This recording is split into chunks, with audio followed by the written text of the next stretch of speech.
எல்லாருக்கும் நல்ல சாப்பாடு கிடைக்கும் அப்படின்னு சொல்லிட்டு ஸ்வேதாவையும் வந்து மயூரியும் எல்லாருமே பார்க்குறாங்க. பார்த்தா வந்து அவங்க செஞ்ச சாப்பாட யாருமே சாப்பிட முடியல. அவ்வளோ மோசமா செஞ்சுருக்காங்க.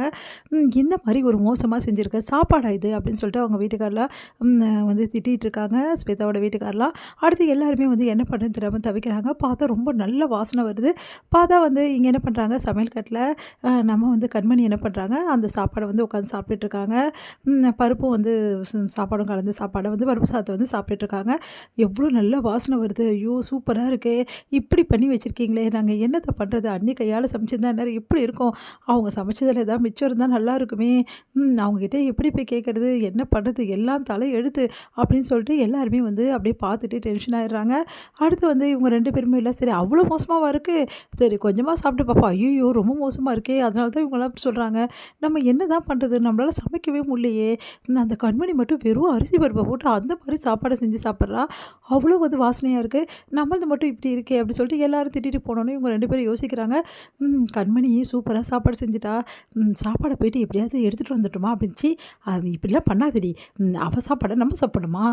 ஆனா பசிக்கு என்ன பண்ண தெரியல. கம்முனு போ அவ்வளோதான் அப்படின்னு சொன்னோமா, ஹோட்டல்ல ஆர்டர் பண்ணிக்கலாம் ஆன்லைன்ல அப்படின்னோனே, எவ்வளோதான் ஆன்லைன்ல ஆர்டர் பண்ணுறது? ஆர்டர் பண்ணி என்னோட அக்கவுண்ட்ஸில பேலன்ஸே இல்லையே அப்படின்னு சொல்லிட்டு ஸ்வேதா யோசிக்கிறாங்க.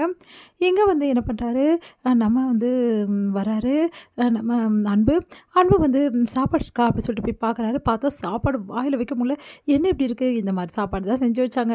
நாங்கலாம் சாப்பிடல. நாங்கலாம் ஹோட்டல்ல போய் சாப்பிட்டோம். அன்பு நீ பசியோடு வந்திருக்கியா? ஹோட்டல்ல சாப்பிட்டுட்டு வந்திருக்கலாம்ல அப்படின்னோனே, வீட்ல சாப்பாடு இருக்குன்னு வந்தேன். ஹோட்டல்ல சாப்பிட்டா வயிறுக்கு ஒத்துக்க மாட்டேங்குதுன்னு சொல்லிட்டு, ஆனா வீட்ல சாப்பாடே இப்ப இல்லையே! இப்ப என்னதான் பண்றது? அப்படின்னு சொல்லிட்டு சொன்னோனே, உடனே வந்து கார்த்தி சொல்றாரு, உனக்கு ஒரு விஷயம் தெரியுமா? கண்மணி அண்ணி சூப்பரா சமைச்சாங்க. வெறும் ஏதோ சாப்பாடு ஏதோ செஞ்சாங்க போல இருக்கு. அவங்க மட்டும் தான் சாப்பிட்டாங்க. இங்கலாம் இவங்கலாம் சாப்பிடவே சாப்பிடல. அப்புறம் நல்லாவே இல்லன்னு சொல்லிட்டு எல்லாரும் ஹோட்டல்ல தான் போய் சாப்பிட்டோம். அண்ணி வந்து சமைச்சதுல ஏதாவது இருந்தா எடுத்துட்டு வரட்டுமா? ஐய்யய்யோ! கண்மணிக்கு தெரிஞ்சிடுமே! பரவால்ல போய் பார்க்கலாம் அப்படின்னு சொல்லிட்டு, என்ன பண்றாங்க 2 பேரும் போய் பார்க்குறாங்க. பார்த்தா கண்மணி வந்து சாப்பாட கொஞ்சம் மிச்சம் வச்சு, ஐயோ! கொஞ்சம் இருக்கு. கண்மணிக்கு தெரிஞ்சா தெரிஞ்சு போடும். என் பொண்டாட்டி சாப்பாடு தானே நான் சாப்பிடக்கூடாதா? அப்படின்னு சொல்லிட்டு அன்பு போட்டு சாப்பிட்டுட்டு இருக்காரு. ம் உடனே வந்து கண்மணி அந்த டைம்ல வந்துடுறாங்க. ஐய்யய்யோ! கண்மணி பார்த்துட்டு அதிர்ச்சி அடைகிறாரு. அப்படியே பார்த்துட்டு கண்மணி வந்து கார்த்தி அப்படி சொல்றாங்க. அண்ணி அது வந்து அண்ணி எனக்கு மட்டும் தானே சாப்பாடு செஞ்சேன். ஏன் சாப்பாடுக்கு எதுக்காக எல்லாரும் சாப்பிடணும்?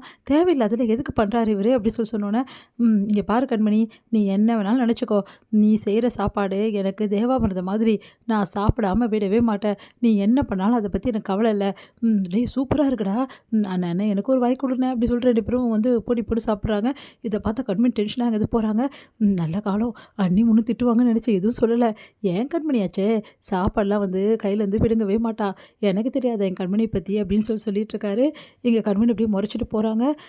1000 தான் இருந்தாலும் அண்ணி சமையல் தான். இதுங்களும் சமைச்சுதுங்களே அப்படி சொல்லிட்டு டென்ஷனா வர்றாரு கார்த்திக். கண்மணி வந்து வழக்கம் போல் சிவகாமிக்கு எல்லா மருந்து மாத்திரையும் கொடுத்து அவங்களுக்கு நல்லா வந்து எல்லாமே பண்ணிகிட்ருக்காங்க. அப்போ வந்து பொறுமையாக பேச ஆரம்பிக்கிறாங்க சிவகாமி. கண்மணி அப்படின்னு சொல்லிட்டு அதை கேட்டுட்டு, அத்தை நீங்கள் என்ன கூப்பிட்டீங்களா அப்படின்னோடனே, ஆமாம் அப்படி லைட்டாக சொல்கிறாங்க. என்னாச்சு அத்தை ஏதோ சொல்ல வந்தீங்க அப்படின்னோடனே, எனக்கு நடந்தது இது ஆக்சிடெண்ட் இல்லை அப்படின்றாங்க சைகை மூலமாக. அது பாட்டு என்ன சொல்கிறீங்க? அப்போ ஆக்சிடெண்ட் உங்களுக்கு ஆகலையா? ஆமாம் அப்படின்ற மாதிரி சொல்கிறாங்க. அடுத்து வந்து எனக்கு வந்து ஆனது வந்து இந்த மாதிரி வேணும்னே பண்ணாங்க ஒருத்தவங்க அப்படின்ற மாதிரி சொல்கிறாங்க. அதுக்கிட்ட யார் அத்தை சொல்லுங்க அத்தை யார் அப்படின்னோடனே, அதுக்கப்புறம் அவங்களுக்கு ஒரு மாதிரி ஆகிடுது. பேசவே முடியல. அத்தையே யாரோ ஏதோ பண்ணியிருக்காங்க. வேணும் தான் இதெல்லாம் பண்ணியிருக்காங்க. இந்த விஷயம் அத்தைக்கு தெரிஞ்சிருக்கு. அப்போது அத்தைக்கு ஆக்சிடெண்ட் ஆகலை. என்ன பண்ணுறது இந்த மாதிரி ஆயிருக்கே. அப்போ அத்தை யார் இப்படி பண்ணியிருப்பா அப்படின்னு சொல்லிட்டு யோசிக்கிறாங்க கண்மணி. இங்கே வந்து அன்பு வராரு. அன்புக்கிட்ட உங்ககிட்ட கொஞ்சம் பேசணும் அப்படின்னு சந்தோஷம் தாங்க முடியல அன்புக்கு. உன்னை கண்மணி சொல்லு கண்மணி அப்படின்றாரு. இன்னைக்கு அத்தை என்கிட்ட பேசினாங்க. என்ன சொல்கிற அம்மா உங்ககிட்ட பேசினாங்களா? ஆமாம் லைட்டாக தான் பேசினாங்க. அதுக்கப்புறம் அவங்களால பேச முடியல தொடர்ந்து. லைட்டாக வந்து முயற்சி பண்ணாங்க. அதில் நான் ஒரு விஷயம் மட்டும் நல்லா தெரிஞ்சுக்கிட்டேன் அப்படின்னோடனே, என்ன விஷயம் கண்மணி? அத்தைக்கு நடந்தது ஆக்சிடெண்ட்டே கிடையாது. அவங்கள யாரோ திட்டமிட்டு இந்த மாதிரி பண்ணியிருக்காங்க. நீ என்ன சொல்கிற கண்மணி? நீ சொல்கிறது உண்மையா? நான் சொல்கிறது உண்மைதான். இதுக்கப்புறமா யாருன்னு கேட்டால் அத்தையால் சொல்ல முடியல. ஏன்னா அவங்களுக்கு அதுக்கப்புறமா பேச்சு வரல. நீ என்ன சொல்கிற கண்மணி? இதாங்க நடந்தது.